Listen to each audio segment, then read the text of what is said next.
Hi folks, welcome to Creepy Puppets Presents. I'm your puppeteer Tommy, and I'm interested in the weirder side of philosophy. If the Scooby-Doo franchise is what I most associate with October, then the franchise inextricably linked to November in my mind is none other than James Bond. Up until only a few years ago, James Bond marathons were a staple of the Thanksgiving weekend on Sci-Fi, and this year, BBC America is doing one on Black Friday. I certainly intend to watch it, and I think watching Brosnan's entries this year will hit a little bit differently. Rest in peace, Robbie. I would love to dedicate a whole month to 007, but unfortunately I only have time for one episode dedicated to His Majesty's Secret Service this year. So, on this, the 60th anniversary of Bond, only being able to ask one question, there's only one question I really want to explore. Is James Bond a hero? Now, I know what you're thinking. Of course James Bond is a hero. Oh, you're not going to go down the SJW route and start talking about how, quote, toxic Bond's masculinity is, are you? Well, no. Well, at least not entirely. But Bond's character is more complicated than a casual fan's reading would suggest, which in turn complicates Bond's relationship with heroism. Part 1. Who is James Bond? So Sean Connery played Bond as a suave and likable playboy before Roger Moore turned him into a cartoon. But James Bond in the books is much more of a traditional anti-hero.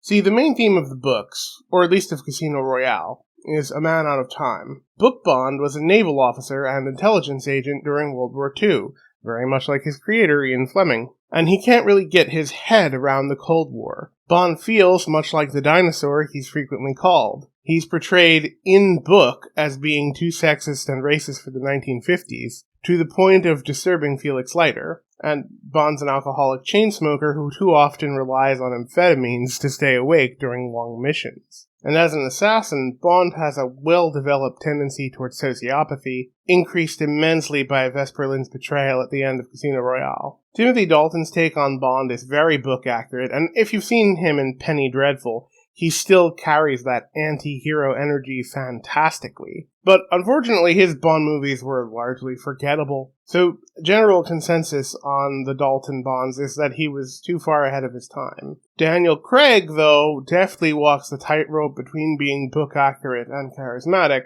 and he was in good movies, well, mostly, that came sort of right at the time in the cultural zeitgeist to handle a grittier Bond. Turning an anti-hero into a conventional hero can be difficult enough, but turning that anti-hero into the paradigm of male escapist fantasy for 6 decades is really hard. They've taken a character in the books we're not really supposed to like, and turned him into a character we're very much supposed to like, but, kept many of his anti-hero characteristics. This is the basis for the feminist criticism of Bond's masculinity, I think, and as much as it kills me to say it, I think they might have a point there. So which is James Bond? Is he hero, anti-hero, or toxic villain? Well, as a fan of the books, and as a fan of Craig and Dalton, I much prefer the anti-hero interpretation of the character. And I think there's a lot of textual evidence to support this, even in the Roger Moore movies. So Bond doesn't need to modernize, he just needs to be taken back to his roots. Part 2, the case for sociopathy. I want to get a deeper point of discussion around this topic that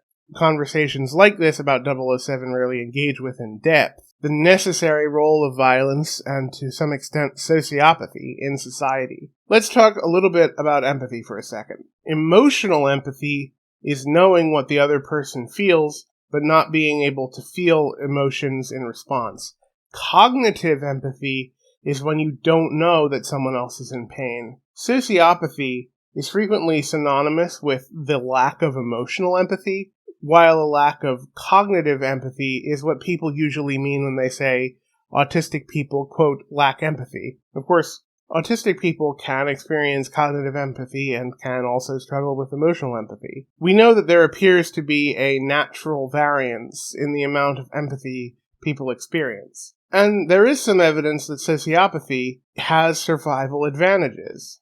In particular, it seems like the existence of some sociopaths and autists in society is necessary for the functioning of society. Lacking empathy is an evolutionarily stable strategy for the human race. If the majority of people had low empathy, society would probably collapse from low investment in social relationships.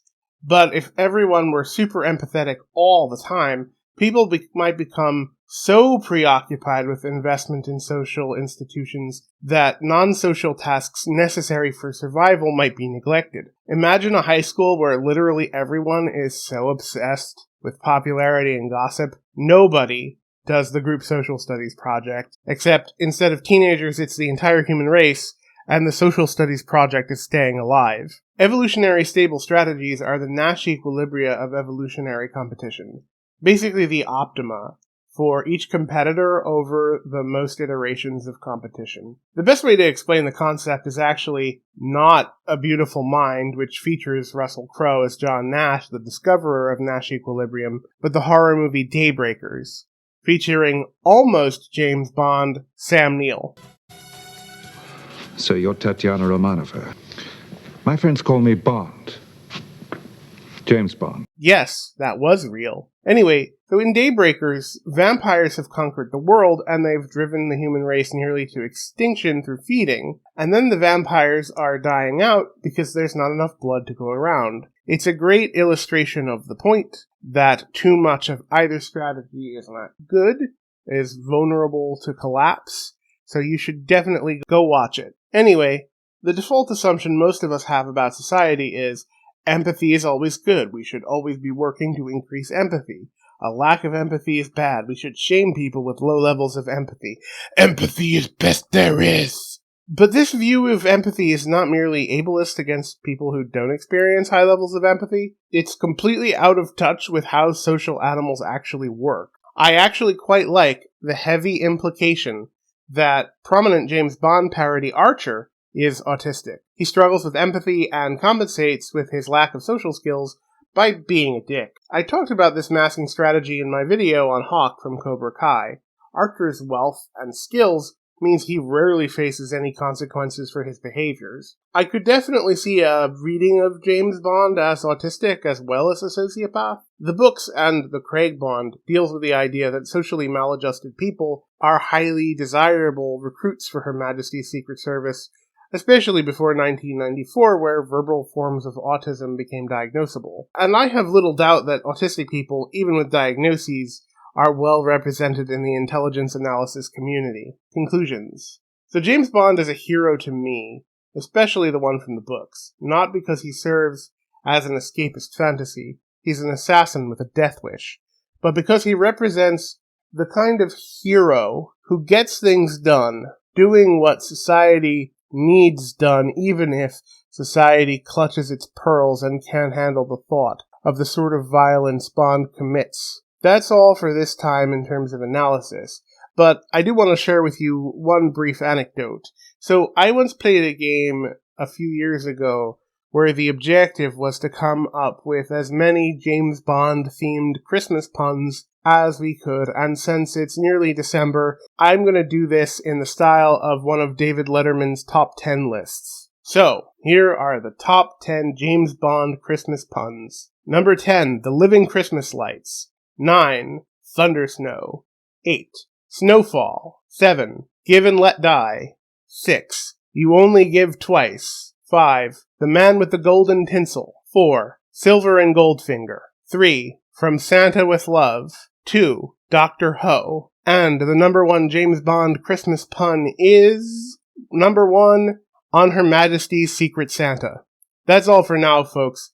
There'll probably be 2 more videos between now and January. I think next time I'll be making my return to the Scooby-Doo franchise. Alright, bye-bye.